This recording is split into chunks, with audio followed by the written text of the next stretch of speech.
Recording. So, good afternoon, friends. Welcome you all in this interesting session on internal audit. Before we proceed further, I request back office to uh, s- play the ICI motto song.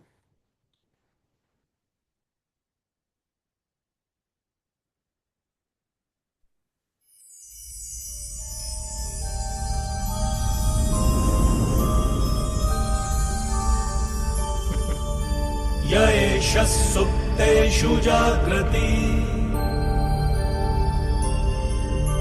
य एष सुप्तेषु जाग्रति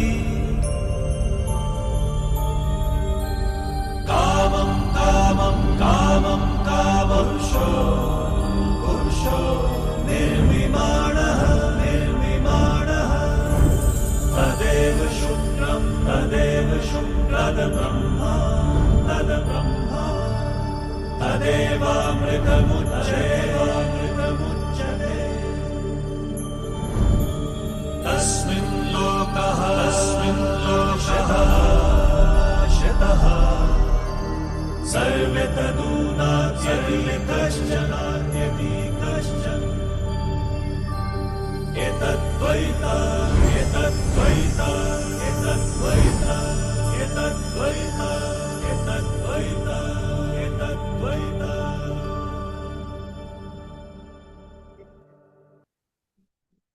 Thank you, everyone. And again, good afternoon, friends, and welcome you all in this second session on internal audit. So there are total, as you know, there are total 10 series sessions of 10 sessions on the internal audit, spreading across all Fridays till July 24. And as you know, today's topic is RBI risk-based internal audit directions. Uh, this new directions basically shifted the focus on um, transaction-based audit to more a risk-based approach, system-driven audit, where at the beginning of the audit, you're expected to identify the risk, uh, plan your audit procedures so that you mitigate the entire risk of the audit. And to take this interesting topic, we have Mr. CA Dr. Satish Gupta. I'll introduce him little later. Before that, I also want to talk about little bit about the WRC activity and under the lead young, dynamic, and our enthusiastic chairman, Mr. Saurabh Asmera. We have curated many unique and different programs. And recently, we have concluded a conclave on GCC, which is Global Capability Centers. Um, this type of program is very unique and first time planned and happen at the WRC. Similar different program which is planned in due course is Skill Up India Summit, a specific program for startup and MSME, which is planned in the June 26th and 27 at Geo Center. Similarly, there is a conference on merger and demerger and corporate restructuring, which is planned in the month of July. I request everyone to participate in this program, attend this program to for better learning. I request back office to present the introduction slide of Mr. Satish Gupta. So for taking today's session, we have CA Dr. Satish Gupta, is an award-winning governance and risk compliance and technology risk professional with more than 20 years of experience in the banking, financial service sector, and insurance sector. So he's expert on the banking and financial service sector, recipient of the TBM Great Audit Leader Award 2024 and a Strategic Leadership in the Cybersecurity and Technology Audit Award 2025. He specialized in the internal audit, ERM, cybersecurity, technology risk, and AI-driven assurance. By profession, is a chartered accountant, CI, DISA, PhD, and AI certified professional. He is also a sought after speaker on governance, risk, digital transformation, and emerging technologies. So, welcome you, Satishji, on this internal audit session, and wishing all the participants a happy learning. Over to you, Satishji. Thank you so much, Rakesh sir. And friends, the today's topic itself is very relevant, right? Uh, Rakesh sir, just confirm, am I audible? Sorry, clear and loud. Yeah, right, sir. Let me share my slides as well. Sir, slides are visible,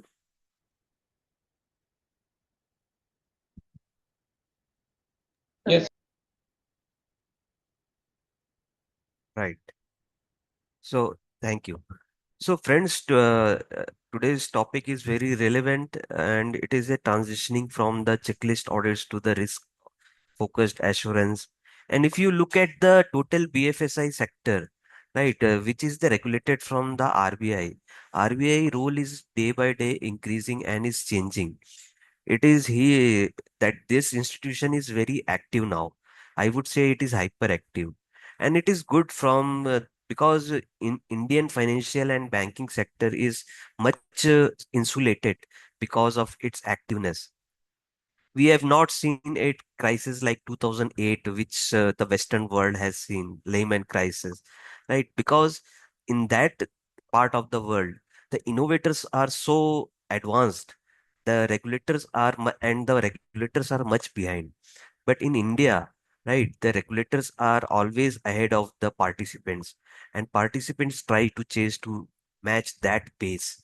So I'm remembering a very good book from an American author. The hell is empty, all the devils are here. Here, the hell is empty, the all the devils are here, and it talked about in length and detail about the crisis which that America economy has seen in 2008 Lehman crisis because of the financial innovations going on. So touchwood, we are so lucky and that we have a regulator who always keep a nerve on the Indian economy. And the beauty of this regulator is that if you miss even one day visiting to its website, right, you are definitely going to miss full whole one time compliance direction, right? In earlier days, uh, once in a month, compliance requirements coming from the regulators, but it is now a very periodically, I would say on a daily basis. Right. And the beauty of those regulations are that it ranges from 1 page to 200 pages. Right. And each word is so loaded, right, that you cannot take a chance. Right. And that to be worked in spirit and its intent. So let's start by saying if we look at the ecosystem which the Reserve Bank of India is regulating, my dear friends, so you will find a plethora of participants, right, ranging from banks. Inside the banks, the breakups of public sector banks, private sector banks, foreign banks, regional rural banks, small finance banks, payment banks, local area banks, and then the urban cooperative banks, right? And you know that in 2020 RBI took the control of regulating those cooperative banks as well. So and if you look at the numbers, right, so banks are roughly around 125 125 plus. NBFCs, right, which is called as a shadow bank, right, it's huge in number, 9,000. Right. Out of this, it is a scale-based regulation is working from 2021 onwards. So NBFCs are now categorized into four layers. The topmost layer is kept empty for heightened scrutiny examination, and the upper layer itself consists of 15 NBFCs. The middle layer consists of the systematic important, and most of the NBFCs, right, are still falling in the base layer, right? Housing finance companies, right? So they are 100 in numbers. So you can see that, and then there the cooperative, urban cooperative banks, right, which are 1400 plus. So you can see the ecosystem itself is very huge, right? And I would say that still we require many participants because still the credit is under penetrated in India. And you know that that cooperatives has now a dual controlling authority.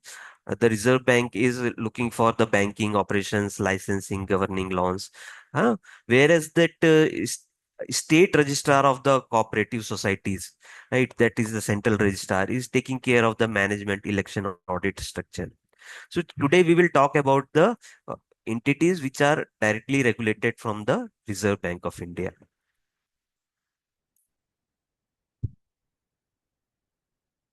So well, these are something to set the context, right? If you look at the risk-based internal audit, right, it is not a new concept. It is way back in 2020, 2001, right? Reserve Bank of India come out with a reserve mandatory mandating to commercial banks the risk-based internal audit framework, and then from there it is evolving, and then in 2021, 2021. It has come out in January, come out with a revised direction, supplementing the 2001 directions. And then immediately after 1 month in February 2021, it has extended the applicability to NBFCs, right? Certain class of NBFCs and the urban cooperative banks, which are 500 plus crore asset size. So all NBFCs which are 5,000 plus crores in asset size, this framework is applicable. Plus, there is a very unique category of NBFC, which are the deposit taking NBFCs in India, which in those 20 years back, it is 16 numbers. Now it shrink because new deposit taking license is not been awarded, given from last many years. So it is shrink to somewhere 15, right? But irrespective of the size, this framework is applicable to all deposit taking NBFCs. So supervised entities have grown systematically important, but that audit approach is different and have that created, right, inconsistencies and the gap. That's why that the regulators, right, thinking to bring this principle based NBFCs, UCB, scheduled commercial banks, right, because they are all interrelated, interconnected. Their risk, their audit system must be harmonized based on the principle of the proportionality. Hence, the direction come in 2021, and from mandating that it should be get implemented from March 2022 onwards. Right. Now, I am telling you how it is different. The risk-based internal audit system in NBFC, how it is practically different from other sectors, risk-based internal audit. Many sectors are now experiencing, practicing risk-based internal audit, manufacturing, retail, right, pharma, IT. But RBIA, right, risk-based internal audit system in RBI regulated entities is fundamentally different from other sectors because audit is not only for the operational efficiency, but also for the regulatory assurance, right, depositors protections, fraud preventions, financial stability.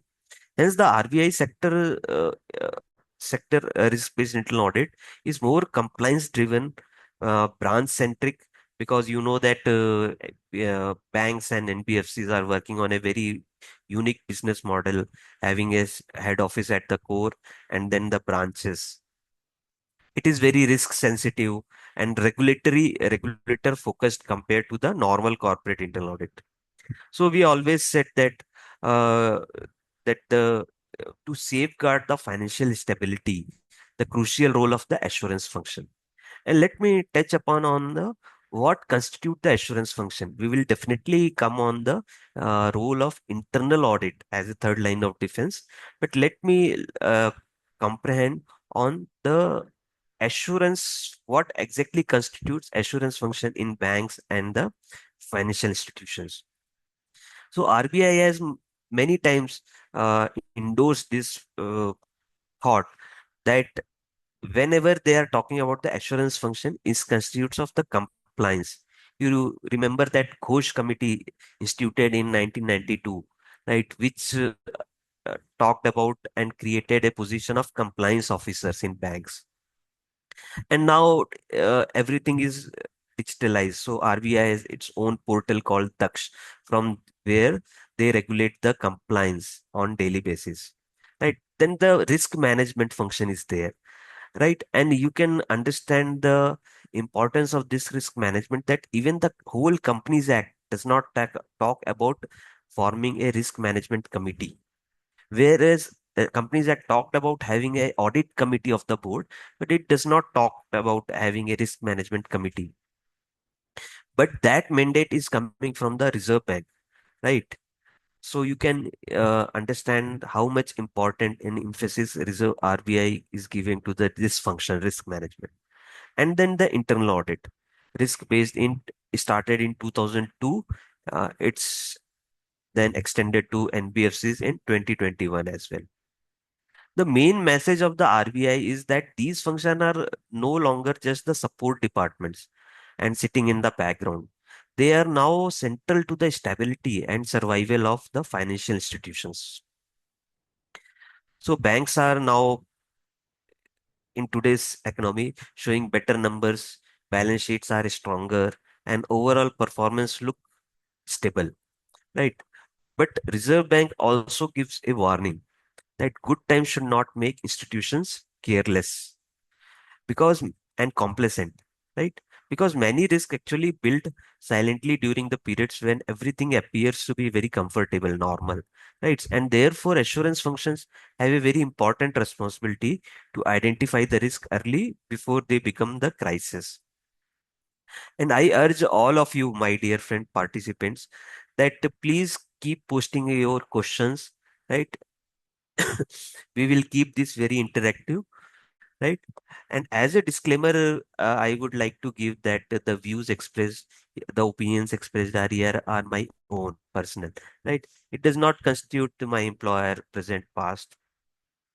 So, what kind of the risk the RBI is talking about, dear friends? So, it talked about concentration risk, it talked about outsourcing risk, cybersecurity threats, digital frauds, technology failures, climate related risk. Right. And now earlier risk management was mostly focused in the credit and finance. But today's risks are coming from technology, operations, vendors, even environmental factors as well. So that is why the RBI say that assurance functions are like the extended arm of the supervision, right? Meaning they help detect problems early, prevent bigger failure later. So one of the best part of this RBIA that is a line of defense model, right? So it is very important for us to understanding the governance in banks and the NBFCs and financial institutions. How it is governance, because any institution, forget about the banks and the financial, the failure is governance, the risk management, and a very bad business model. These three are only the reason for any organization to fail. So first line of defense is the business teams. The first line is the business itself. They are very close to the risk. The branch staff, the lending teams, the treasury desk, right? And regulators keep on saying that risk management should start from here itself. A loan officer should not say that risk is audit department's job. No, no. So risk ownership starts with business teams. So champions of the risk, right?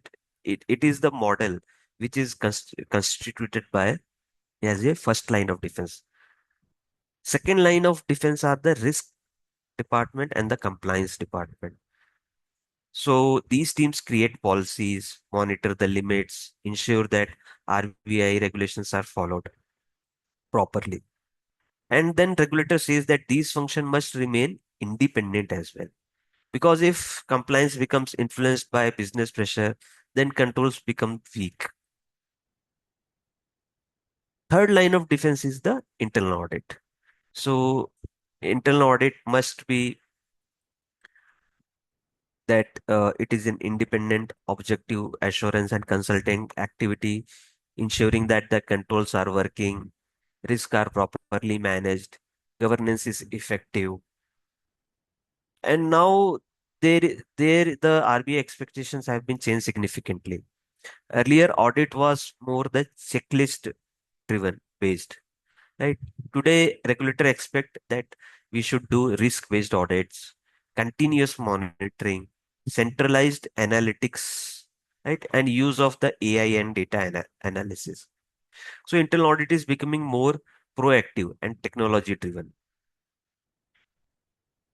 And there itself, this model does not stop. It talked about fourth line of defense, fifth line of defense. Yes, you heard right. So fourth line of defense is the external auditors, the statutory auditors. And the fifth line is the regulator supervision itself, right? Because they clearly say that something is very important. Supervisions works effectively only when the earlier line of defense are already strong, right? Meaning that regulator cannot sit inside every bank every day, right? So that's why institutions themselves must build strong assurance systems internally. So lot of thrust is there on the independence, and one word repeatedly emphasized in the entire direction, which is independence. Regulators say that assurance function should be able to challenge the business decisions when needed, not aggressively, but independently and honestly. Yeah, in many speeches from the governors, the deputy governors, they even uses a very strong phrase that assurance heads are a concise keepers. I think this is a very powerful thought because business teams naturally focus on growth and targets, but assurance team must ensure that growth remains safe, ethical, and sustainable. Regulator then talk about regulation plus approach. So another interesting point in the entire direction is the idea of regulation plus. So what does that mean? RBI says that banks and financial institutions should not just technically follow the rules. They should also follow the spirit, the intent behind the regulations. And in simple words, compliance should not become a tick box exercise. It should become a part of the institution's culture. So the assurance function not only meets the expectation, they should exceed the expectation of regulators. So the regulator's concern is about unresolved observation as well. So you know that most of the bankings and the NBFCs, financial institutions, are undergoing an annual inspections from the regulator side, right? So they issue a risk assessment reports as well as they provide the risk mitigation plan. And they clearly says that observation should not remain pending for long periods because pending observations usually indicates that there is a weak follow-up, number one. Number two is there is a weak governance, or number three is lack of seriousness from the management itself. And the regulator has warned that this can attract supervisory actions. And you have seen that action is just not limited to imposing the monitoring penalty. Regulators go much more ahead and even halting the business, right? They will not allow your bank or NBFC to lend further, right? There is a concept of PCA, prompt corrective actions, which is earlier applicable to banks. Now it is extended to NBFCs also. And what does it mean? There will lot of restrictions will be imposed. So regulators expectation is about the use of the technology as well, the future of the assurance. So one of the strongest future focused message in the entire direction is a is around the technology. They want that auditors should not audit around the computers or the system. They should audit through the systems. RBI encourages institutions to use artificial intelligence. For that, it is the one of the early adoption from any central bank of India in the world that they come up with a full-fledged framework, right, guiding how AI can be adopted in financial institutions. It is called as a free, free RBI free, fair, and responsible ethical adoption of the short form. It's become the free framework, right?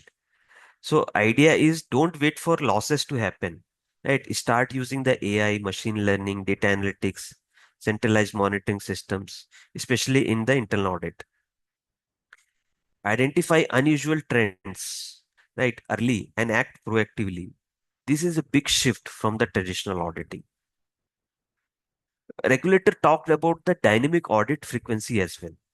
So another practical point discussed in the audit is about the audit periodicity. They said that all branches should not be audited in the same way. Right? High risk areas should be audited more frequently. Lower risk areas can follow a normal cycle. This is the core idea behind risk-based internal audit. Audit efforts should depend on risk exposure, right? So one important message for all the professionals, the audit professionals assembled in this virtual room, is that towards the end, right, many people feel that the business roles are very glamorous, right, while the assurance role are less attractive for career growth. But regulators clearly rejects this thinking. Right, the message is very loud and clear. Strong professionals in compliance, risk, and audit are equally valuable for the institutions. And honestly, in today's environment, these functions are becoming more strategic than ever before. So if we have to say that, how is the going forward, the institutions, what they will need, they need that is very strong compliance culture, smarter risk management, technology driven internal audit, and truly independent assurance functions. Because ultimately, the assurance is not about stopping the business, my dear friends. Right? It is about ensuring that the business grows safely, responsibly, sustainably. So we will look into the granularity and the detail nitty-gritty of the directions, right? So regulator has identified the supervised entity, right, captured by its mandate.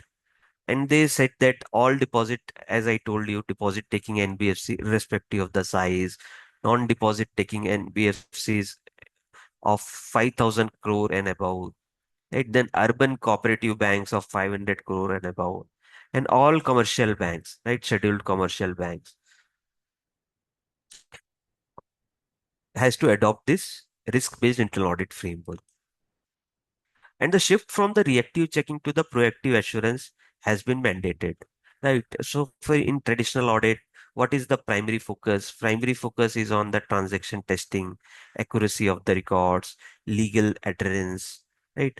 While in risk-based internal audit, it is about evaluating the risk management systems, control procedures, the governance aspects. So in traditional audits, time orientation is the key, right? Historically, looking at what already happened, right? So but risk-based internal audit is very anticipatory, identifying the potential areas of the risk and mitigating them before it impacts. The role in traditional audit for the auditors is checking the boxes, right? It is a checklist audit. Whereas in risk-based internal audit, formulating a customized risk-based audit plan based on the independent risk assessment. So you know that you have to deliver three key important aspects in the same conversation. First is about the past, which you are delivering through your assurances. What is working fine, what is not working fine. Second is about the present, which is an element of insight to be there in your report, right? What exactly it means for the business? What does your observation means for the impacting the business, right? You have to not stop if a single instance is there. You have to try to find a pattern out of the findings, right? And then something about the future, right? Which is an anticipation. So the controls which you are reviewing, will it will be effective for tomorrow? That is the element of the foresightedness. So you have to deliver assurance, insight, foresight. RBI operates third line of defense, right? So in that it is team, right, responsible for executing daily business and maintaining the initial controls. The second line of defense is the risk management, right? It is the second line. Focus on identification, measurement, monitoring, developing risk models and policies. And the third line is of the focus area of the internal audit, right? It conducts the independent risk assessment, formulate the risk-based audit plans, provide to the board on the effectiveness of the first two lines. And what will be the goodness if all these three lines are aligned which with each other, right? On the risk mitigates, on the risk appetite, right? So there are five structural pillars of a compliant risk-based internal audit function in any bank, or you can say the NBFC, or in any financial institution. First is the authority, right? So what does you mean by the authority, right? You should be unrestricted access to any staff member, all the necessary records, informations, the data required. Second pillar is the independence, right? Exercising the independent judgment without business targets or operational reports or operational reporting lines, right? And third one is the stature. It should be led by a very senior executive with sufficient standing in the organization. Fourth is the competence, right? It should be a collective skill spanning banking, operations, IT, data analytics, and forensic investigations. Fifth one is the resource, right? Adequate staffing with continuous training and rotation of the policies should be available. So foundational role is internal audit function shall not be outsourced. That word has been prohibited, right?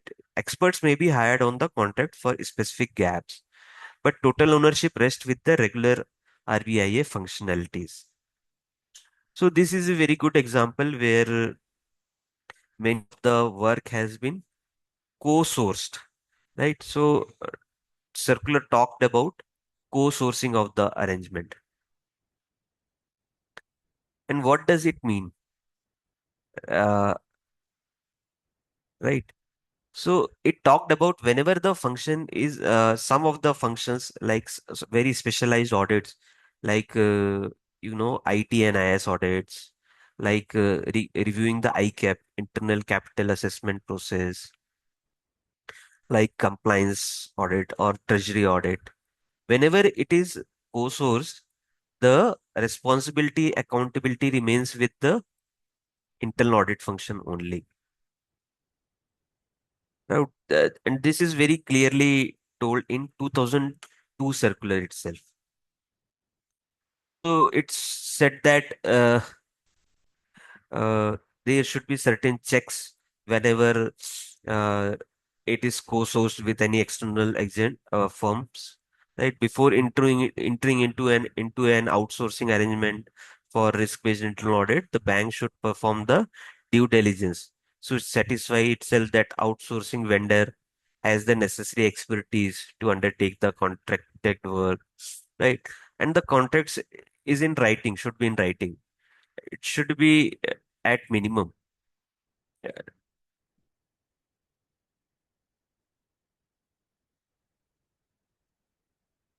So there are some questions also. What I will do?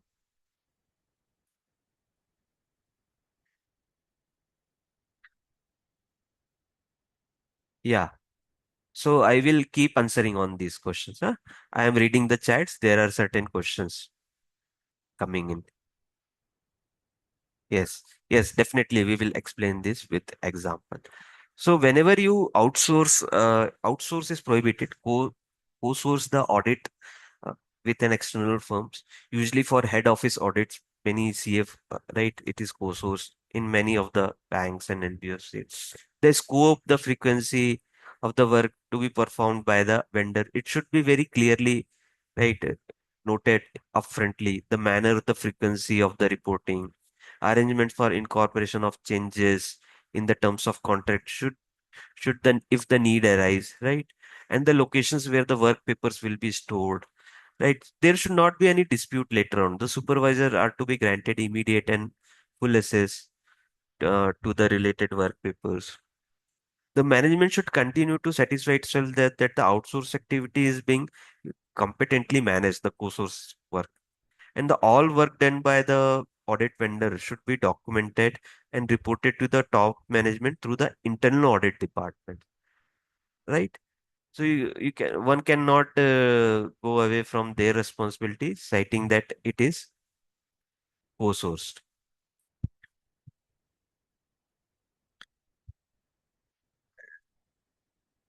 Now coming uh,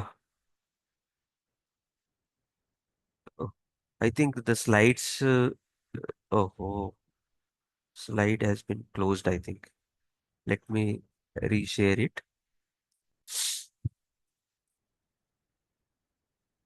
Yeah.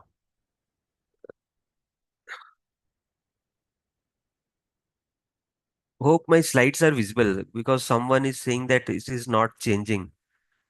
Let me reshare it again.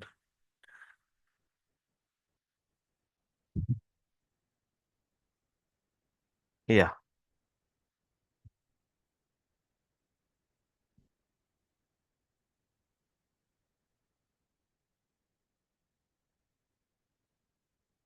So the in a typical risk-based internal audit framework, right, mandated by the regulator, the responsibilities has been shared across the lines, across the hierarchy, right?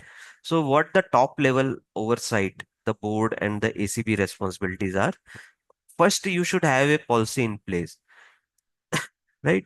So you have to formulate and approve a documented risk-based audit policy with clear demarcations from the risk management, right? It should not be that you there should not be dual heading, right? Risk management is a different function itself, right? Second is on the quality assurance, which is called as QAIP, quality assurance and improvement plan.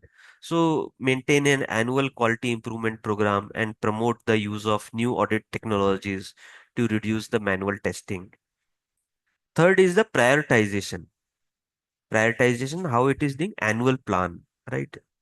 So in both the policy and the plan complements each other. So you have to get it approved your annual plan based on the level and direction of the your assessed risk. Fourth is the important is the ensure that minimum annual risk assessment should be there and enforce a maximum time period for auditing even the low risk activities. So in many organizations that high risk are audited twice in a year, medium risk are audited in 9-month frequency, right? In some organizations, even quarterly basis also, right? Many microfinance institutions have this where the quarterly audits of is happening, right?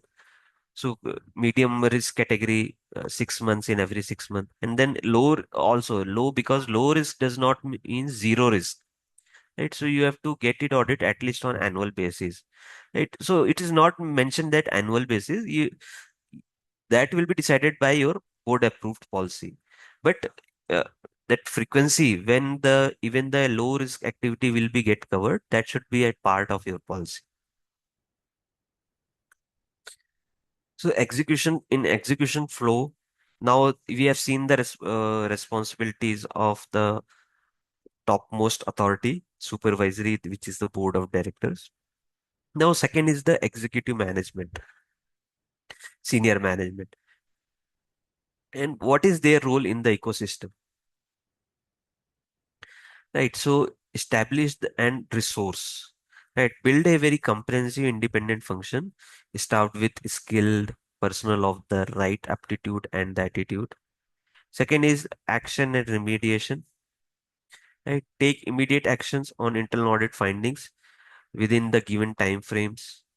Place the closure reports before the ACB. These all are mandates coming from the regulatory directions.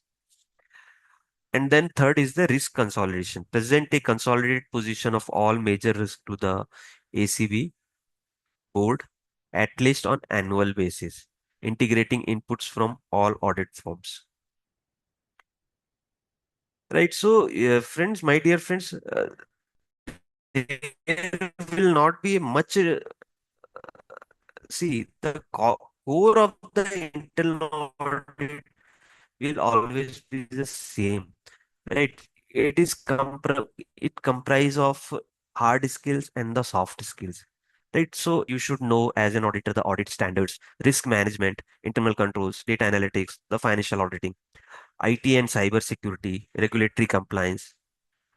At the same time, especially at the senior level, you should be very apt in your soft skill as well, right? So what kind of the soft skill are required to deliver internal audits? It is critical thinking, communication, problem solving, ethical judgment, adaptability, professional skepticism, right? Interpersonal skills. So you know that this is uh, these are the something which should always be at core at our heart as an internal auditor, right? And this direction international frameworks should also be adopted by banks while implementing the risk-based internal audit. So we are at the forum of ICAI, and we are at a joint forum of ICAI, WIRC,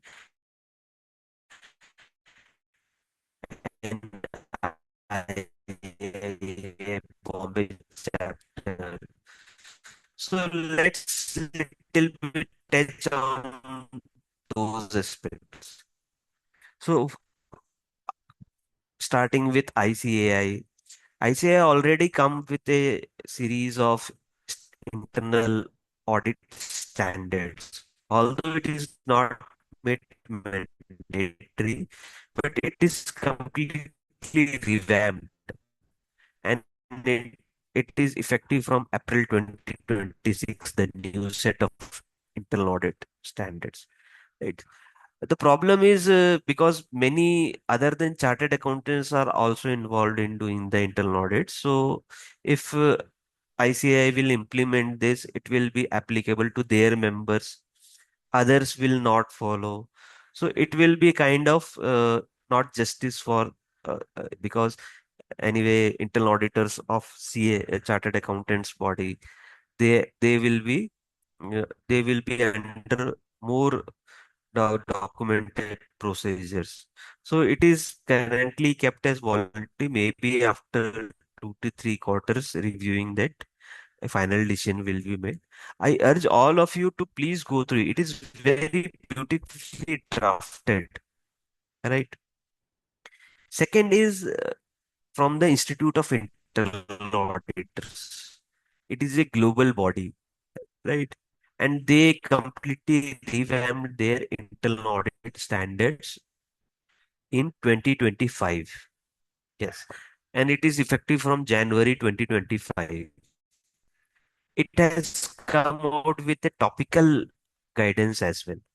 So topical requirements uh, are whenever you are pursuing any particular topic, right? Cyber security, like culture, like organizational behavior, then you have to follow that standard guidance.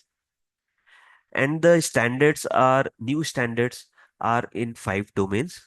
I request all of you to please go through with these literature. This will make your fundamentals basics very perfect. Now coming to our how the structure of the independence of the head of internal audit. Right. So Head of internal audit plays a very crucial role in the entire risk-based internal audit system, right? At the one end, he has to manage his own team, right? At the other end, he has to manage, see the many stakeholders, whether it's regulators, investors, right? Shareholders, lenders, right? So reporting line of head of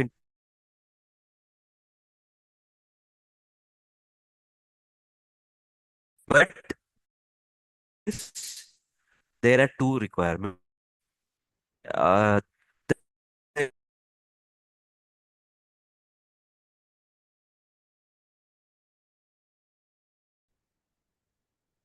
I think I lost in between. Sorry.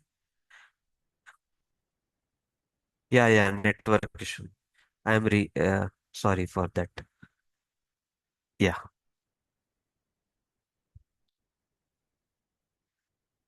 Hope I am able and clear. Yes, participants. Thank you. Thank you for confirming. So I am talking about if the head of audit goes on reporting to the managing director, then two checks have been prescribed by the circular.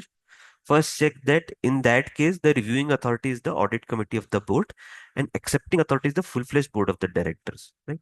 And second requirement is that audit committee of the board should mandatory meet the head of audit once in quarter in isolation without presence of the senior management. The tenure and rotation of the head of audit is also prescribed that should be for a reasonably long period, minimum of 3 years, unless managed by a career internal auditors, right?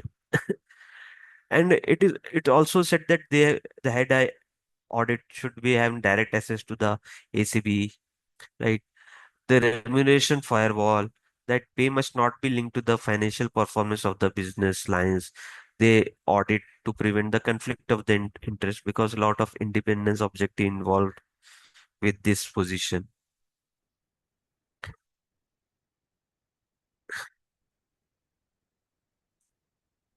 So building the risk assessment engine, and the most, and now we come to the junction where important aspects, like, because we are going to deliberate on, it is not a traditional conventional audit, it is a risk assessment audit.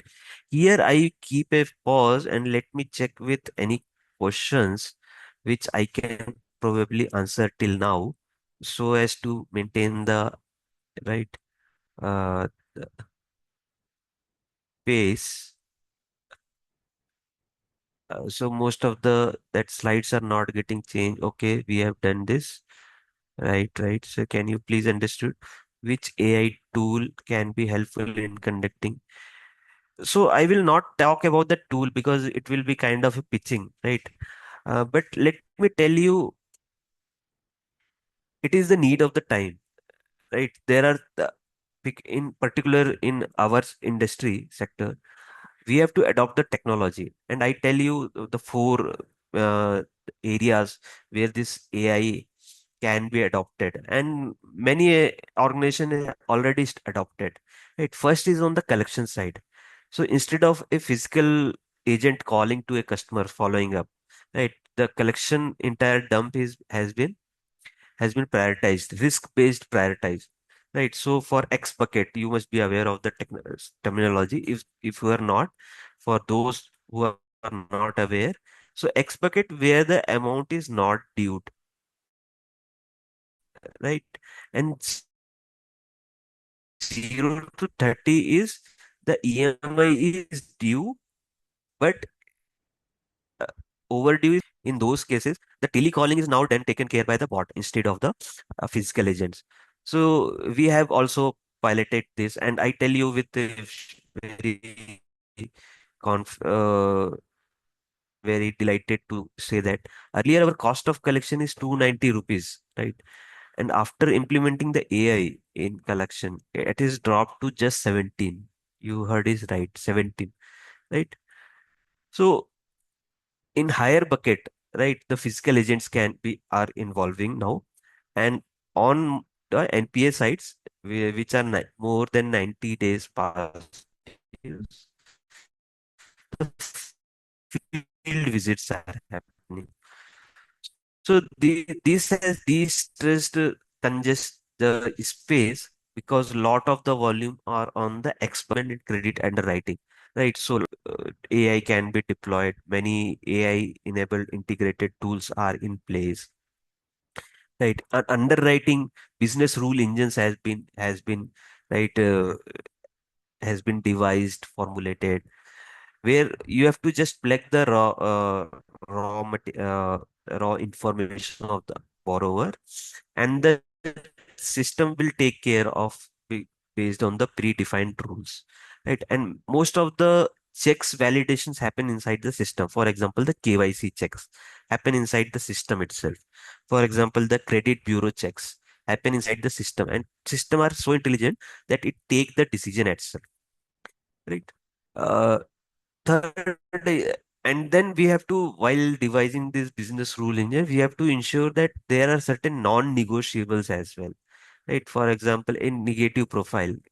So even all the parameters has been ticked by the system. If the profile itself is in negative, system will not going to process that particular loan, right? Or accept the deposits.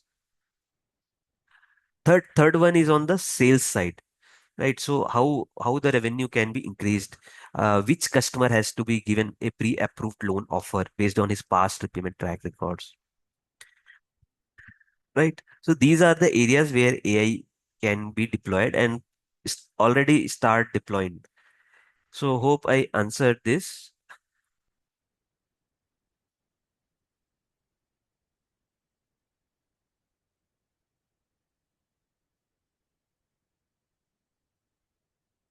So what is the full form of ACB? Someone is asking. Audit Committee of Board. Somewhere it is called at ACM also, Audit Committee Meeting. So all these are the jargons, huh? Audit Committee of the Board. Someone already replied to no problem. So it take lot of courage to ask question, right? We always said that let it be does not keep a monologue. Let be a very interactive, but it take very courage to ask first question, right? So you can keep posting on your whatever the questions you have. Don't feel that it is silly, right? I don't take any question as silly.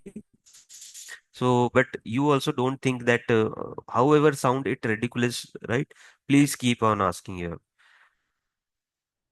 voice is also breaking, so I think it is now been corrected.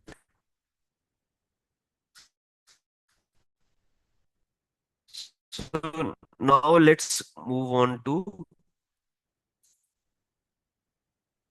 important aspects of the risk pay. So, risk is I asked about how you define the risk. So many have said that it is a uh, loss event in a negative connotation, but risk is not always a negative connotation, right? Uh, risk, if you see the definition prescribed by the ISO 31001, right, which talked about the risk management. So it said that risk is uh, risk is an impact of uncertainty, right? Risk is something uh, impact of uncertainty on your objectives. Let me share that slide and then I will deliberate more.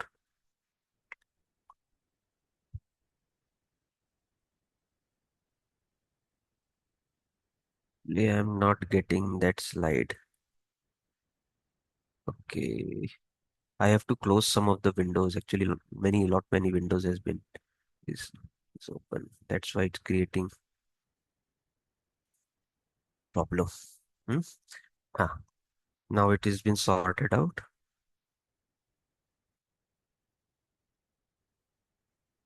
I am very happy to see lot of many youngsters have joined.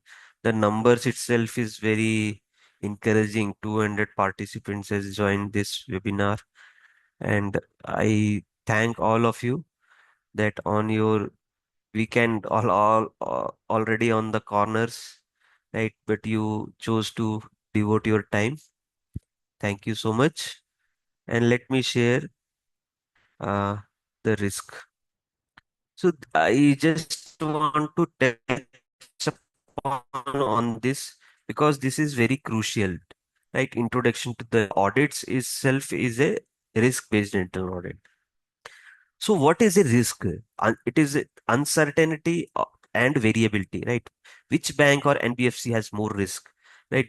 Because every institution inside the NBFC ecosystem itself is unique and is is impacted by a own set of risk, right? Based on the collateral management, right? Some NBFC you heard that they are vehicle finance on gold loans, some are on education loan, some are on building their portfolio on housing loans.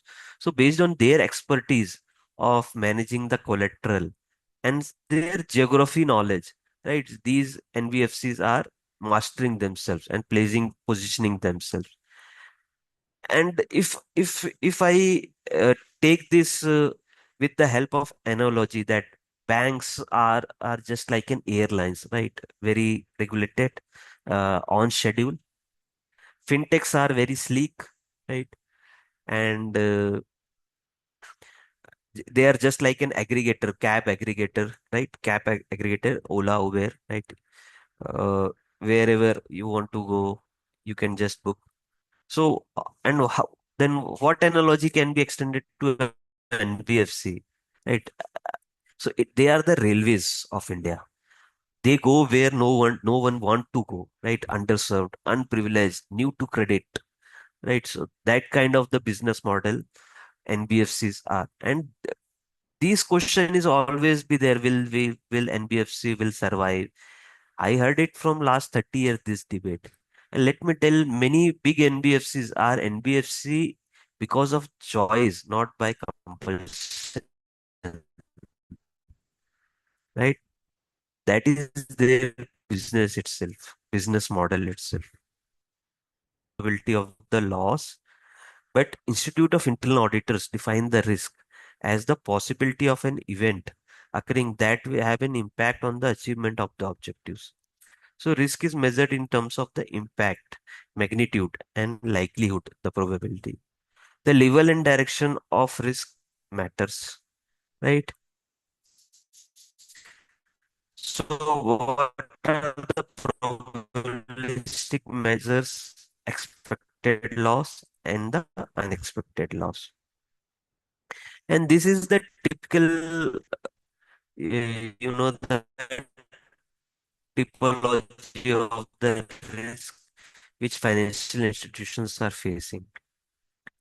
uh, Corporate risk at the top, and it has a four components: the market risk, credit risk, operational risk, the business strategy, and the reputation risk. Market risk is further drilled down into uh, the interest rate risk, the currency risk, right, the commodity risk. And if you look into the interest rate risk, it is further drilled down into trading risk and the gap risk. And then the trading risk has further any kind of market risk, the credit risk, the bankruptcy risk, right? Your borrower will not repay you back. That is the risk, credit risk, right? Operational risk is everything, the breakdown of the process, people, process, the technologies, the anti-money laundering, right? Very unique risk is this sector is facing, right? And let me tell you, risk interact with each other. It does not play in isolation. Let us understand with an example: credit risk to the liquidity risk. If credit risk is risk of the default by the borrower, if that risk is increasing, right, it is going to impact the liquidity risk. Liquidity risk is whether I am uh, sufficient liquidity available to so that I can repay next 30 days of my obligations, which is towards lender repayment. So you have to understand the business model of banks. They borrow the money and they lend to the borrower. Again collect it in terms of repayment and repays back to the lenders.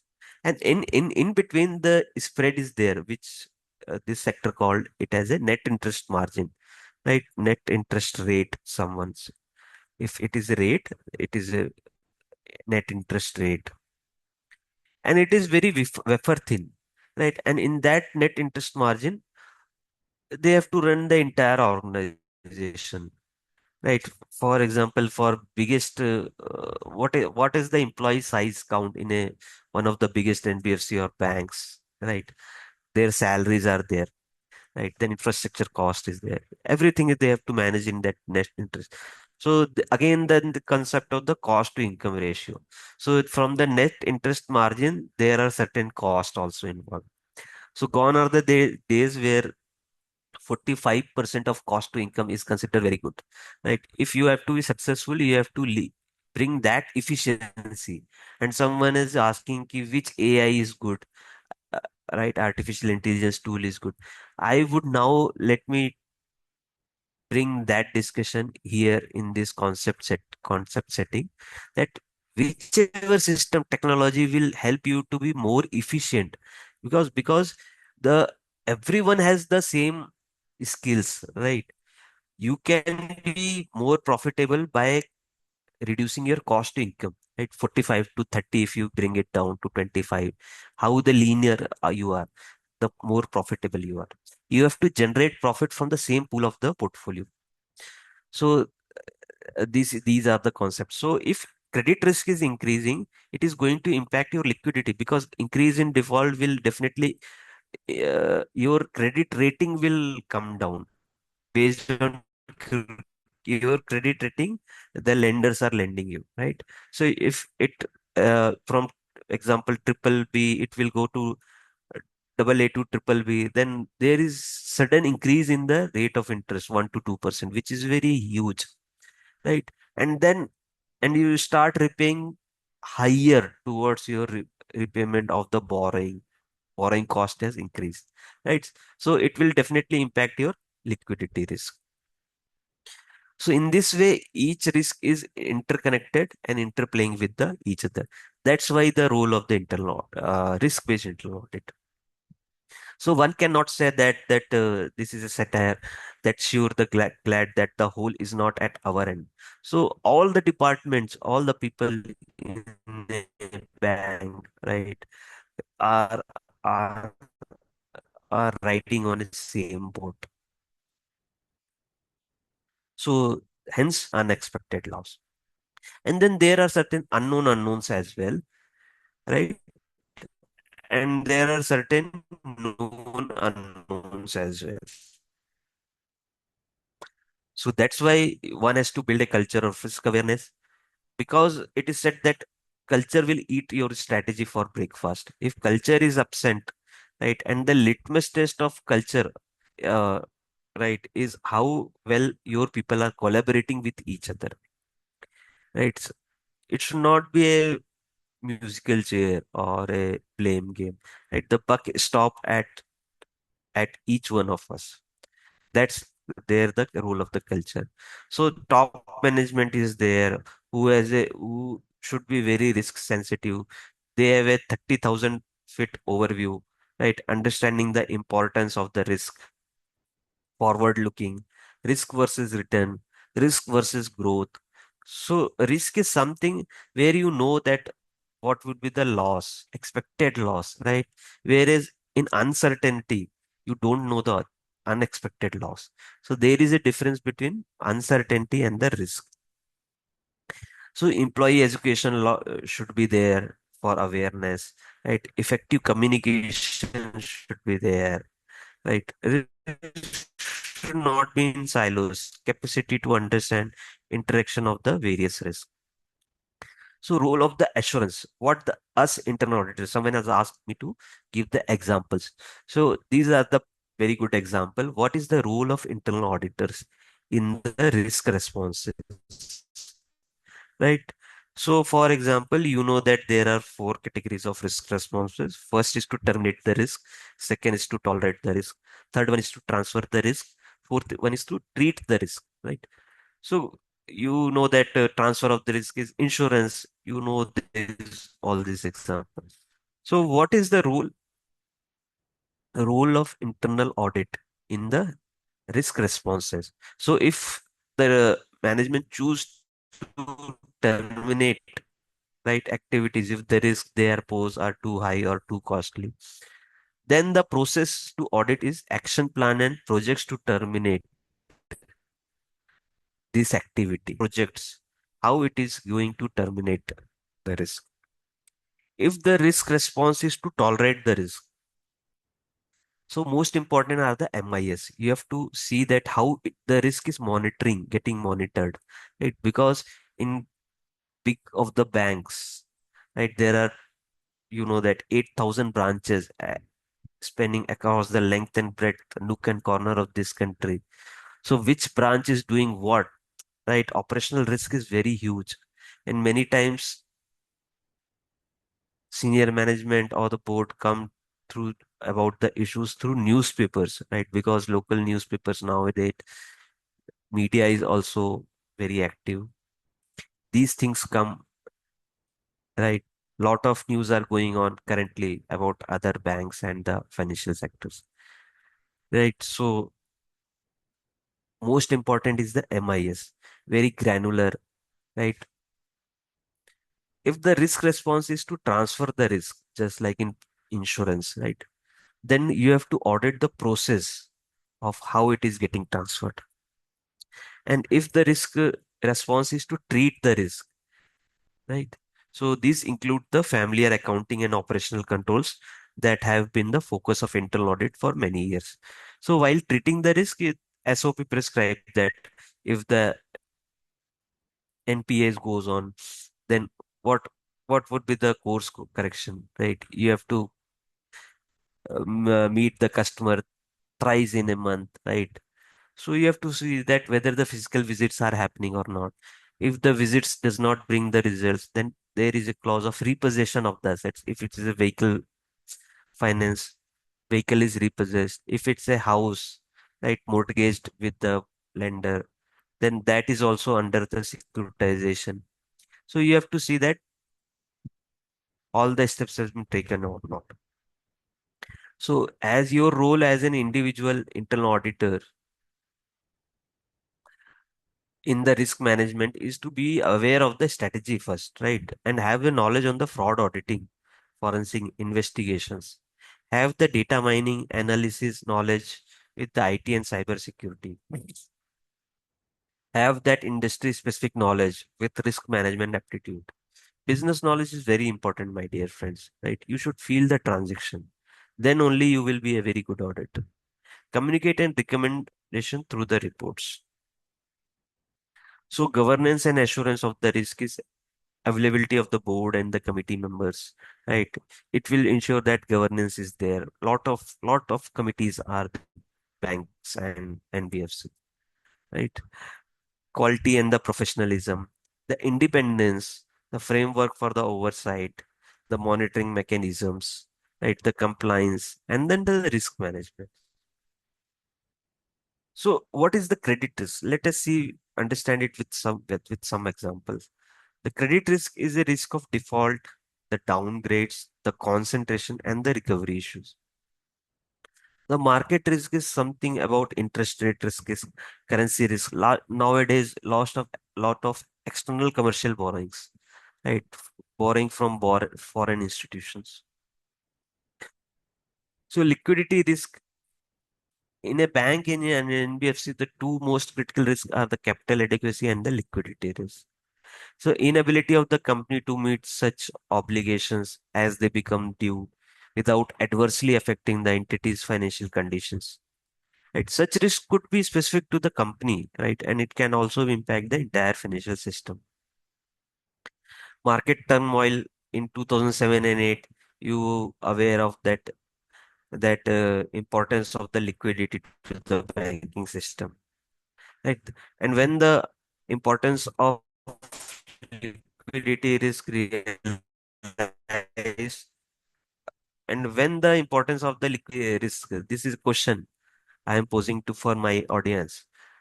NBFC, yes, someone is right. It is the ILFS crisis in way back in 2018, right? And thereafter, a lot of regulatory changes happens, right? So let us understand. I get a question of uh,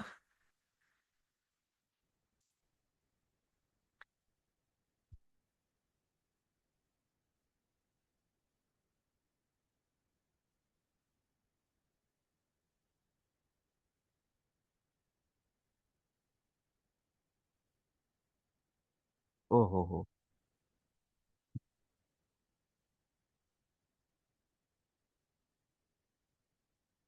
I think connectivity is an issue today. So let us take there is a question. Can we illustrate the liquidity risk audit, right? So, my dear friends, ALM, liquidity, the most critical risk in financial institution is the liquidity risk. And asset liability management statement is there. There is a separate set of committee itself, which is headed by an executive director and the CFOs and other executive members, head of treasury. It is called ALCO committee, asset liability, right, committee. So there are four, five components are very important. The SLS, right, systematic liquidity statement. It maturity wise mismatches has been systematic liquidity statement. In that it is one of the statement which is prepared where the maturity wise mismatches between the inflows and outflows across different time buckets has been mapped. Then there is a dynamic liquidity statement also. So in SLS, it is match about mismatches about the inflows and outflows. But in DLS, future business projection and assumptions have been mapped. Right? We are getting it comfort in future how much liquidity is available. Then third one is the liquidity coverage ratio, LCR. Right? Adequate high quality risk assessment, which is called as HQLA, to survive a 30-day stress scenario. Right? LCR talked about a short-term liquidity only, next 30 days only. Then there is a CFP, properly known as contingency funding plan. So if one lender stopped you lending, what will be the course correction? There should not be a concentration in one lender. Just like a concentration in with borrowers, it cannot be with lenders. So there should be a documented plan outlining how the entity will respond.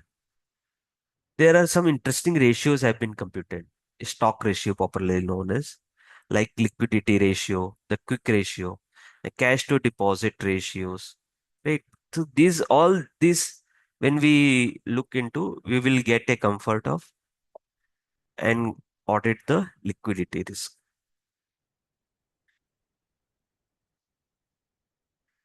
So now let's see the other risk, the operations risk. It is the risk of loss resulting from inadequate or failed internal process, people, systems, or from external events, right? It includes the legal risk. And how to audit that operational risk? You have to cyber security risk angle is there. Then outsourcing, which is becoming very popular in nowadays.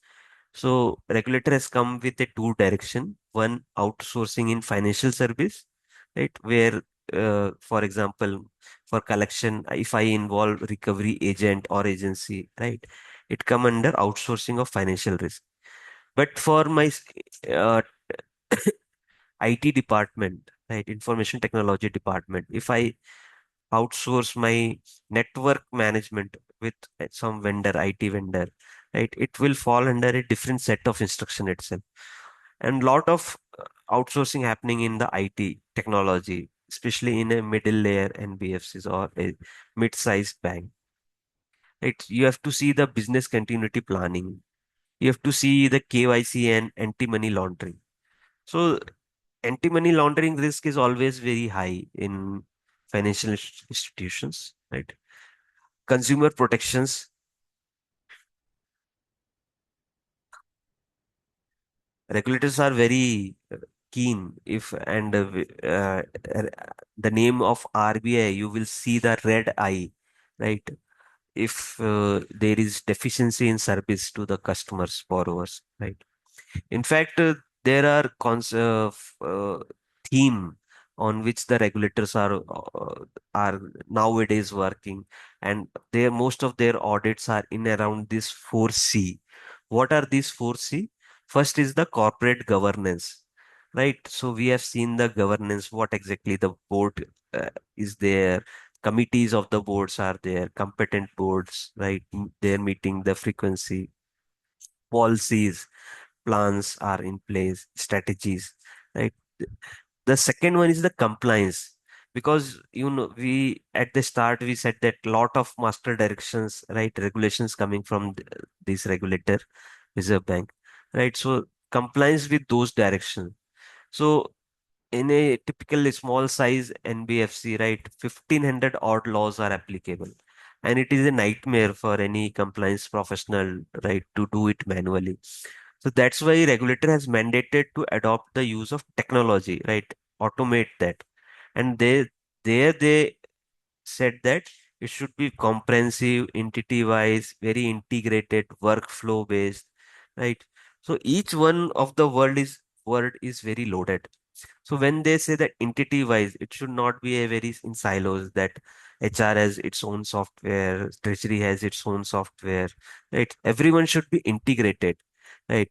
And the compliance should be very comprehensive. So they are not telling to just comply with the RBI direction. They talked about if your company is listed, then the SEBI direction, MCA directions, FIU directions, so on and so forth, right? All the regulators. The third C is on the cyber security, right? Because the top three risk, if you there is a survey happened from the IIA side and it is published in public domain annually. The top three risk which the board of directors perceive today is one of first is the cyber security, second is the TPRM, third party risk management, and third one is the data privacy. Right. So cyber security angle is there, right? Third C is cybersecurity, and fourth C is the customer protection. Right, lot of fair practice codes have been come out, right, in terms of KFS. That key fact statement has to be given. Interest rate cannot be charged about this, right? So most of the submissions sharing with the borrowers should be in vernacular. It's a lot of directions are coming, mandates coming from the regulators, and if you they find anything. Right. So they have prescribed even that in 30 days, all the grievance has to be redressed. Right. And if it goes beyond 30 days, for example, in release of the property papers, original property papers to the 5,000 per day penalty, kind of that kind of scenario is there. Right. So uh, these 4C, in 4C, the regulators are nowadays very keen on.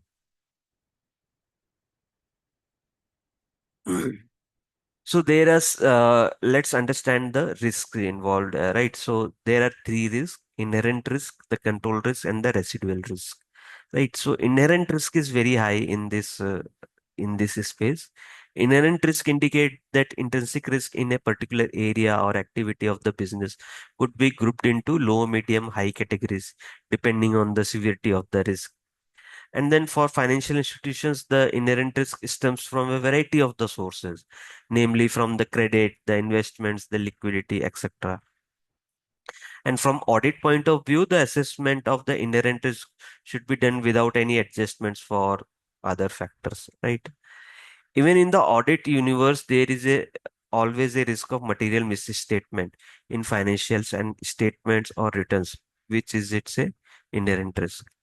The control risk. The control risk arise out of the inadequate control systems, right? Deficiencies, gaps, or are likely the failures.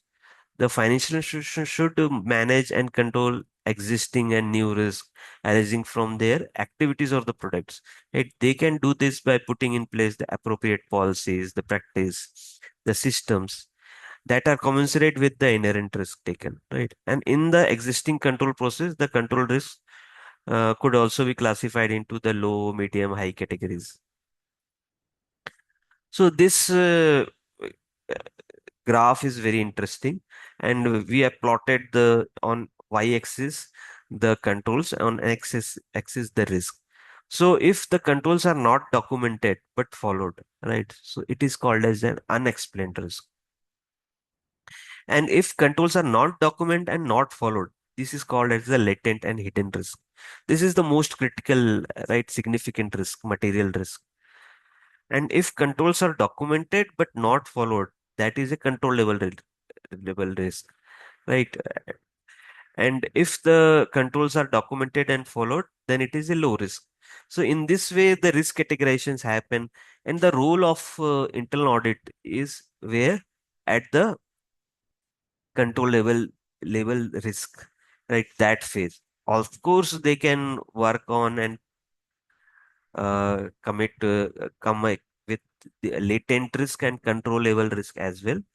But unexplained risk is something over and above the SOP. If something is doing is good, but we have to understand the intent, why it is right.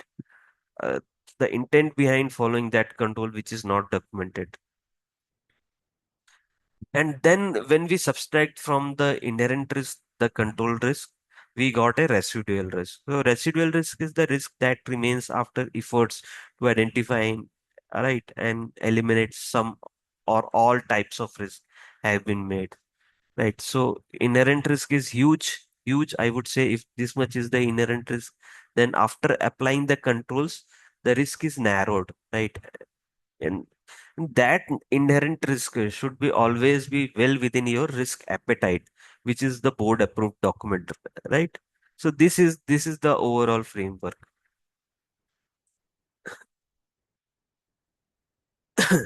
So we are starting on the risk-based internal audit process, the risk assessment for the identification of the material risk areas, right? Include both quantitative and qualitative approach, right? So like this.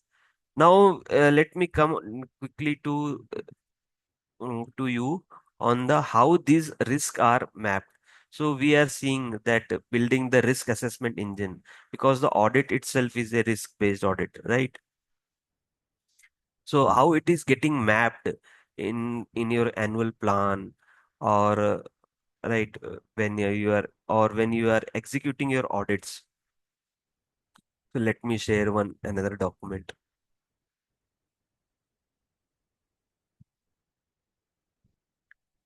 So let me now touch upon the implementation of the risk-based internal audit mapping metrics, right? So it is a risk assessment. So you know about the first line of defense, second line of defense. So you need to have a reason to audit, right? It's not always that I have to audit everything, because as an auditor, audit department, you will always be have a scarcity of the resources in terms of the skills, man days, right? Cost, budgets, lot of things, constraints, right? So it should not your audit program should be very high on the value, and it should be risk focused. And the reason for audit has to be risk based, right? So that's why regulator mandate that ACB, Audit Committee of Board, has to approve a framework of risk assessment for the risk based internal audit. Right. And risk assessments for the entire NBFC or the banks, the branches, the functions, the controlling office, the entire universe, right, has to be done at least on annual basis. Although it should not be a static document, it should be a very dynamic document. So you should always do it on a biannual basis. Risk assessment has to be based on the offsite exercise. Offsite assessment has to be confirmed by the external experts, right?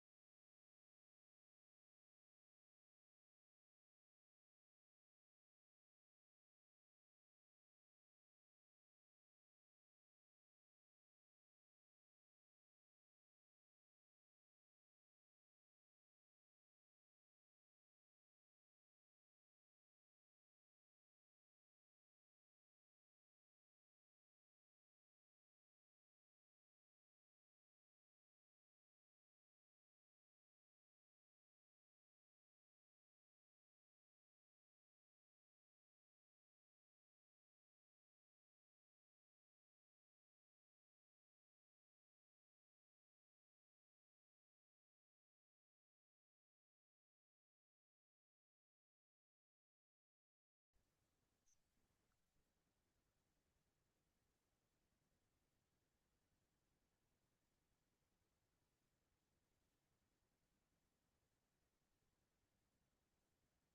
So and while doing the assessment, risk assessment methodology, you should include some of the things which is directly prescribed by the regulators, right?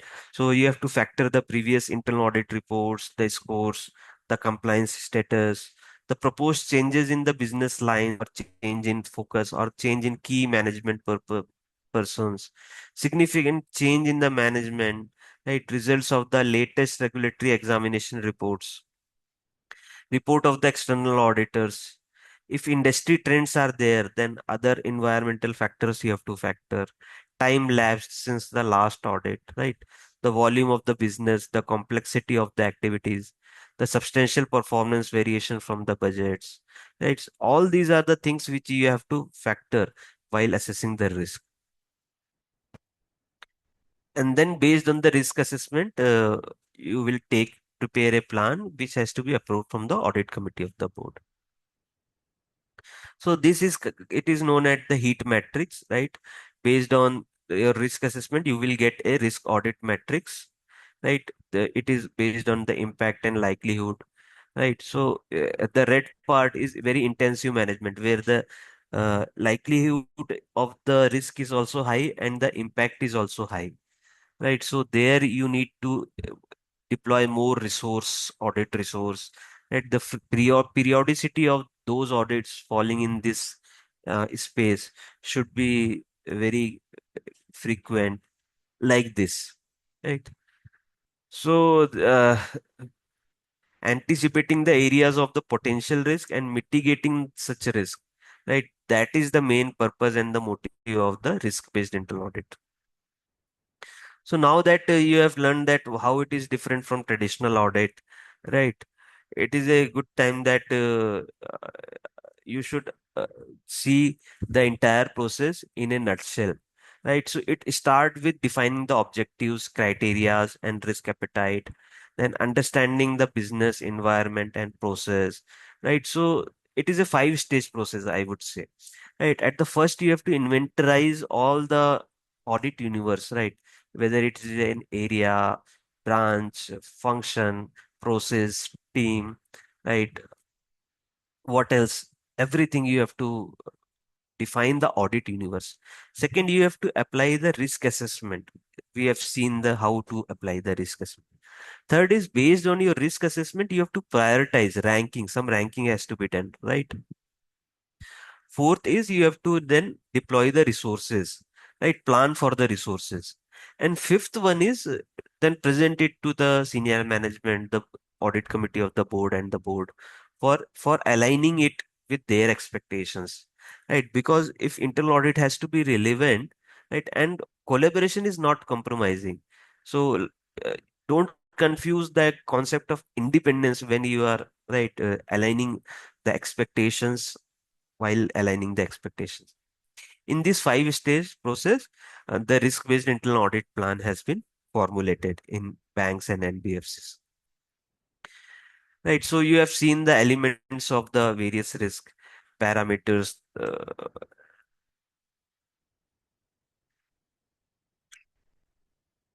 So now let me come back to our original thinking, uh, where we are discussing on that. So lot of audits has been going on, right? Uh, so without talking on the information technology audit, the deliberation will be incomplete, I think, right? So let's quickly delve upon on the what regulators has to say on when it comes to the information technology audits, right? So there is a separate set of regulation, right? It's coming in November 23 directions, which talked about information system audits. And just a moment, let me share that for you guys so that all of us can be on the same page, right? So, yeah.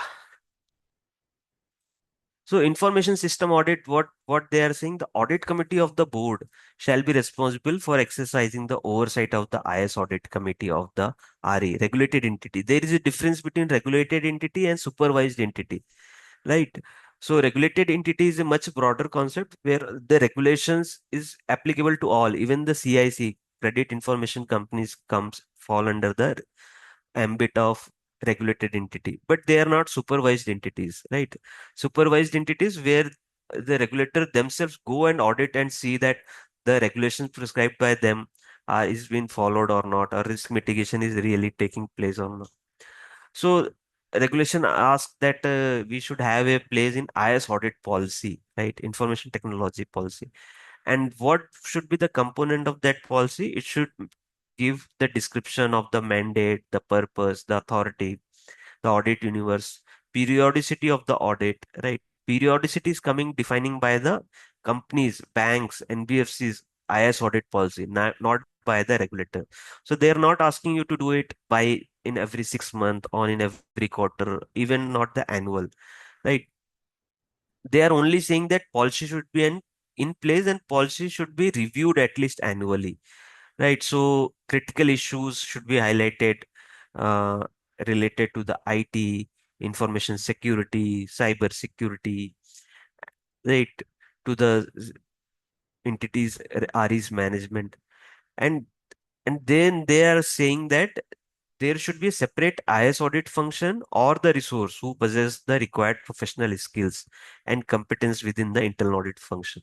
So that is a lot of opportunity, right? Big Fours have a separate IS audit of arm, right? Department, wing itself, right? On working on this.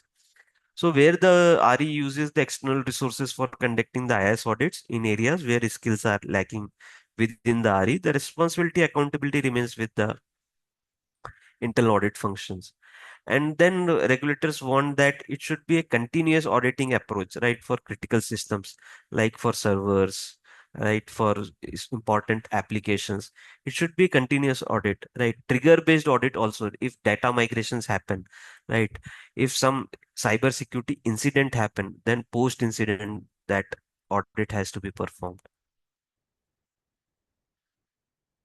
So with this, I think I have pretty covered the scope part.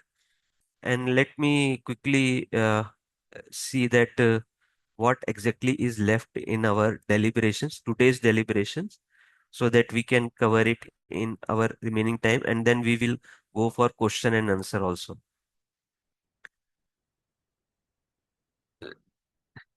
So now that you have understand the risk assessment policy should be there, framework should be there, then risk-based internal audit policy, then right, uh, building the risk assessment engine. So this is nothing we already discussed that inherent risk, then control risk, give you the residual risk. And then important is calibrating the assessment, right? And the calibration factor, it should be quantitative as well as the qualitative. So what are the example of quantitative? Substantial performance variation from the budget. Budget is of 100 crores, but disbursement are of only 20 crores. So based on the budget, lot of staffs must have been recruited, right? Staff strength is there. So all this has to be factored. Volume, complexity, right? The risk factors. And the qualitative aspects are industry trends, the time lapsed, right? So risk audit metrics we have seen, and then structuring the scope and the output.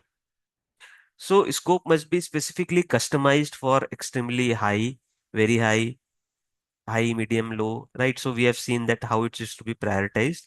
Then it is evidence based also, execution, right? It should not be that it should be defendable, your audit should be. Right, before starting, establish exact scope, objectives, timelines, right? Resource allocations based on the preliminary risk assessment. And then relentless follow-up, all pending high, medium risk paras, persisting irregularities must be reported to the audit committee of the board to highlight where the mitigation has failed despite the risk identification. Right. So this is the action plan for immediate transition, although the timeline has been crossed, but wherever you want to implement this, voluntary adoption is always welcome, right? Constitute the core committee who will see the implementation phase, formulate the plan, and there should be a board oversight over the implementation, right? And now let me come to the important something very important for our today's deliberation. How the IA will drive the enterprise value in financial institutions, right? And that is very important where the management is always important. So it is a combination of three E, right? Efficiency, effectiveness, and economy.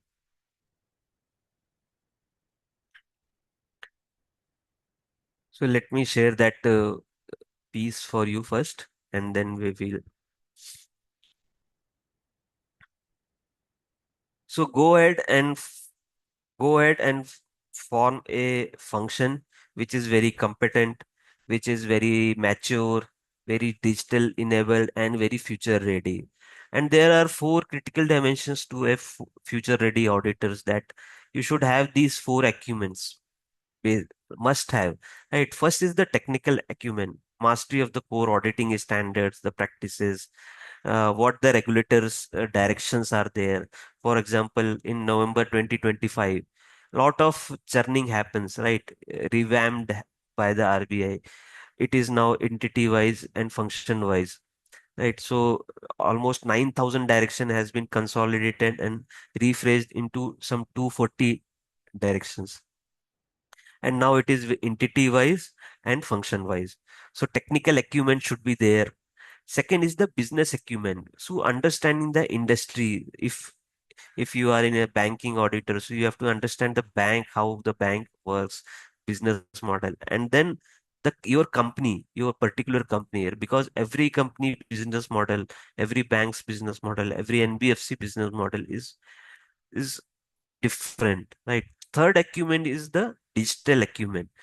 Everything is now moving from document to digital. So you have to leverage those technology, data analytics, and emerging tools. And fourth, very important aspects, because we are the internal auditors, day in, day out. We are in our organization. We are very integral part of the organization, right? We are not some external agency who come in something bombarding, right? And then so acumen of human acumen. You have to build a relationship, adaptability, emotional intelligence, right? So that you have to influence uh, the auditee and get implemented, get the risk mitigated. So these four uh, critical dimensions, technical acumen, business acumen, digital acumen, and human acumen, you should must possess when you are working on an internal audit, risk-based internal audit. And earlier in the days, right, when you build such a very future ready, your board, earlier the board are very resistant, the stakeholders are very resistant to get audited, right? But when you build such a very competent, very digital enabled, very mature, very future ready audit, right? So concept will also change. They will not said earlier they are said audit na karo, right? But now after you built a everything from scratch, right? So the statement will change. So everyone, the stakeholder will invite you, will cooperate you, will provide extend all the support and help to you, and they will sell audit corona, right? And this corona is different from that corona which we have seen in 2020, right? So this is a good corona, right, I would say. And with this, I conclude by my deliberation for today, and will take some questions also, right? And many questions I have answered during the course itself. Uh, Thank you so much for your patience hearing. Uh, Thank you so much for your attendance. I think Zinal madam is here. Zinal madam, we can open the forum. I can take some questions or now Yes. else. Yes, madam. So let me go Yes, so there are a to the. couple of things. I think the participants are asking about the presentation. So, with the consent of Satish sir, we will be uploading the presentation on WIRC website, archives part, and the recording of the session will also be put up in few days, couple of days on YouTube channel of WIRC. And yes, The floor is now open for questions. So, sir, indeed a brilliant session. Thank you. Thank you, Gina, madam. So, friends, let me see. I am on the both side. I am on the ICAI side also. With Jinal madam and Saurabh sir has given me opportunity to work in the internal audit committee, and I am on the IIA side also. Right. So, whenever you feel, and I have deliberated that both these institutions, very phenomenal, good institutions, has come out with their standards. Internal audit standard is not yet made mandatory, but I urge request you to go through it. It is recently upgraded, right? From April 2026, it is made mandatory. Sorry, not made voluntary, and after maybe after 2-3 quarters, right? And IIA in Yes. 2025, yes, madam. And IIA also in global audit standards just last year has completely revamped that 2017 standards, right? So I urge both all of you to please go through these literature.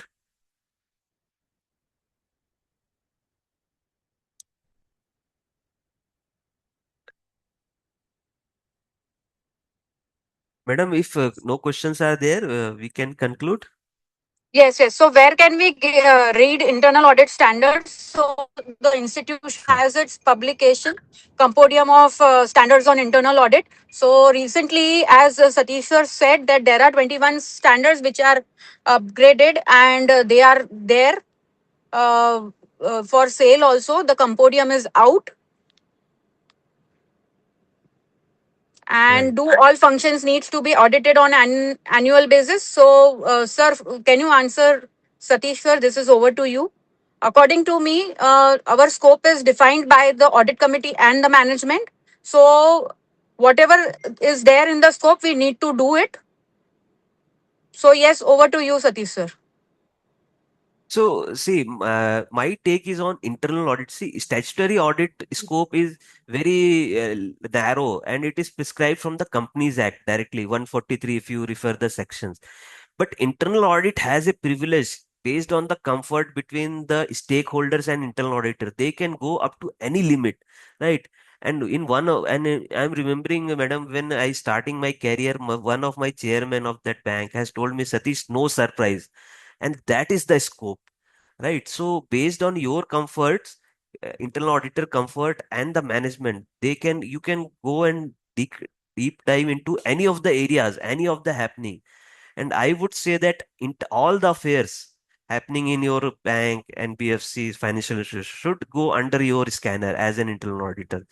So internal auditor work on much more extended scope. And the beauty of this internal audit mechanism itself is they are not just reporting, they are fixing the problems, right?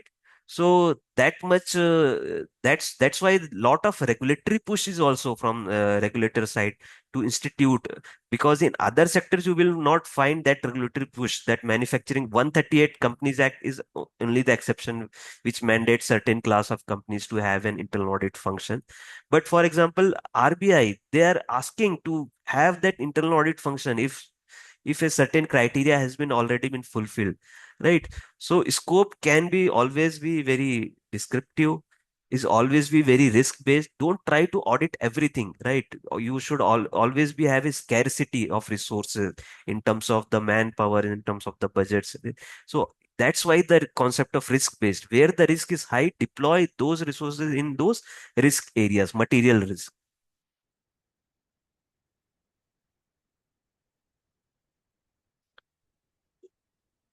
So, there is a Yes, madam. question: can specific scope areas of the bank internal audit can be outsourced? Yeah, Yes. so this is very relevant question for practitioner. And I tell you ki there is a prohibition of outsourcing of the audit, internal audit, but there is no prohibition of co-sourcing.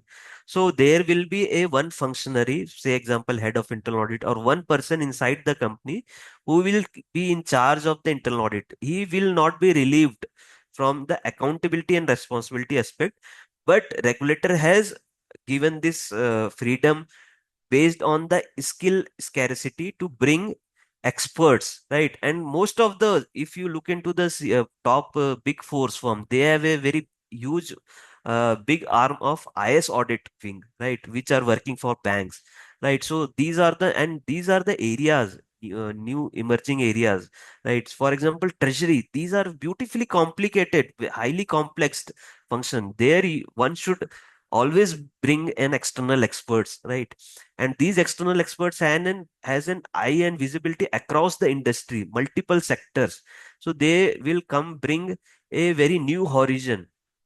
Instead, that internal auditor knows is their own company only, right? So for specialized area, yes, there is no prohibition, lot of scope for practicing chartered accountant. New scope has been introduced with the DPDPA. Data audits has been mandated from the DP and DPDP. So whenever there is a data privacy concern, it has to be get audited, annual audit. That all these nitty gritty will come to know in few days of the time. Whenever some major trigger based events like data migrations happen, one from one system, for example, banks move from other system, core banking solution is replaced, old one is gone, new one is gone, then data migration audits are required, right? So ICAP review, ICAP is internal capital assessment. So just like regulatory capital, Reserve Bank want every organization, banks, especially an NBFC, to maintain the economic capital, which is to absorb their risk, right? Because regulatory capital is 15%, but that is not be right for all of the institutions, right? Some institutions are high at, but and some are as the lower, but minimum that regulatory capital is the minimum one. But if based on the ICAP assessment, the assessment model framing itself is a good assignment where most of the chartered accountants already start delivering on the services. And then its annual review is also other area. So there are a lot internal audit, concurrent audit. I think our ICI has kept an bench the concurrent certificate concurrent audit for some time, because lot of changes happen in November 2025 directions, right? So that is again a new area. Once you will have a grip on the concurrent, and there are certain numbers of branches which are mandated under the concurrent audit in banks, right? So lot of opportunities are there inside this banking and financial space for the our chartered accountants fraternity and the internal auditors. So there are a couple of few more questions, Satish sir, for you. Um, what if we want to follow the audit standards as an internal auditor, but management or committee does not follow as it is not binding on them? That is one question. And how should internal auditor policy be designed with respect to considering both risk-based internal audit and IIA standards for a NBFC? Should AI governance also be considered in internal audit? Of course. So let me start with the second one first. So there is a Reserve Bank has come out with a framework which is called as a framework for responsible and ethical adoption of AI in financial institution, which categorized seven pillars: that it should be fair, it should be responsible, it should be ethical, it should be unbiased, right? Hallucination, data driftness, all that has been given, right? And then of course a policy base. So please follow that framework, right? It is popularly known as free framework, FREE. So please go through and include that. Anyway, that the risk-based internal audit direction from the RBI, they themselves said that board has to promote the use of new age technologies and the new age tools, right? So you have to bring data analytics tool, right? Many data analytics tools are there like idea and all this. Now, coming on the first question, that yes, it is a very ethical question that we want to follow the standards. Standards are currently not mandatory, voluntary, but there is a provision itself. It gives you a chance how to convince your management, right? For example, RBI's direction clearly mandates that QAIP should be there, quality assessment and improvement plan, right? And in every year, someone has to audit the internal audit it also, right? And at the end of 5 year, it that validation has to become externally. So a lot of quality assurance, it is just like a peer review, just we are seeing in our chartered accountancy. So in internal audit functions, right, it is a kind of a quality assessor, right? So there you have to convince your management, sir, if some gap has been come, then it will uh, prove that confidence of stakeholders, because I have seen that most of the boards first they place their confidence on the internal audit reports. So board has not adhered to the prescribed audit standards, right? Audit was not conducted applicable audit standards approved by the board. So these are the some of the practical difficulties, but you have to take and this and convince, right? So only tool in your right, Kitty, is negotiation. You have to convince, because as an auditor, you also has to convince whenever you find some right to observation to get it implemented, to get it closed. You have to influence your auditee, right? Because they are not your direct reportees. You have to influence by citing that best practices, by citing the regulatory mandates, by citing the internal policies, boards approved internal policies. So you have to convince, and I'm sure that in many of the so I tell you what we are doing. So whenever we are taking up new internal audit assignment, we do a maturity check assessment. How mature the internal audit function. So you will get a two chance, double chance. First at the start of the engagement, and second at the end of the year, at the end of the engagement. So in this way, you have to bring an external assessor. An external assessor will going to assess you on the standards only, right? Yes, madam. Yes. So there are two more queries. So one is regarding the standards. I think Murali sir has circulated the link of standards on internal audit published by ICAI, and second is regarding the previous session. So the recording is there on YouTube channel of WIRC. And Satish sir, one more thing, as RBI has consolidated or circulars, so is the scale base still applicable and need to follow that? And if you could share some important areas to cover while doing data migration audit. So, Yes. sir, these are last two questions that we can, consider for this session, and then we may wrap up, sir. Over to you, sir. Thank you.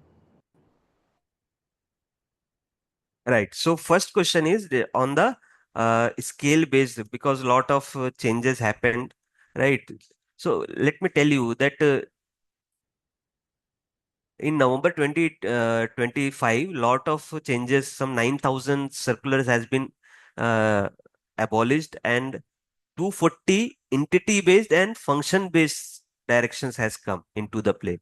So for example, NBFC is separate governance direction, NBFC separate outsourcing direction. Outsourcing both covered. Earlier it is segregated into financial and IT outsourcing. Now both of them are parting parcel of the one. So yes, still the skill based regulation is in force, but in this January, draft has come where they propose that scale. Earlier, the scale based is on uh, asset size and that complexities and some scoring metrics. But now it is in January, the draft said that any NBFC above 1 lakh crore will be automatically considered as an upper base, right? So a lot of government NBFCs are there, like PFC, Power Finance Corporation, RAC, Rural Electrification Corporation, Tata Sons. It is a core investment company. It is not into the direct lending with the consumer, right? It lends to its own companies. So these three big companies will automatically become the upper layer, and then that circular mandate that they have to get it listed in within a time period of 3 years, right? So that is still in draft stage. It is open for public comment, and let's see how this will be. Time will tell how this will pan out. So, but anyway, the scale based regulation is still applicable. And on the data migration controls, that this my governance direction November 2023 IT governance direction, it mandates for a data migration first you should be, organization should have a data migration policy is in place, right? There should be a systematic process for data migration, ensuring that data integrity, completeness, and consistency. Right? The policy it should include inter alia kind of provisions pertaining to the sign-offs from the business users at every stage, right? And application owners at each stage of the migrations, right? Maintenance of the audit trails, right? It also said that you should not directly launch it into the production server. You should first test it in the UAT server, user acceptance testing, right? So once the user gives the sign off, then only should be go live, right? And before UAT, you should done the POC also, proof of concepts.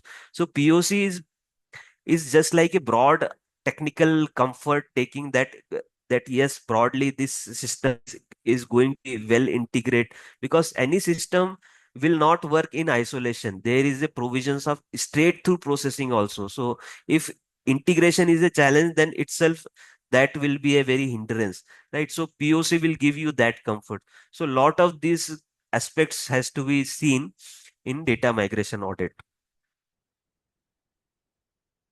Yes, madam. So where can we find circular when it comes to this data migration, sir? There is one question. Huh.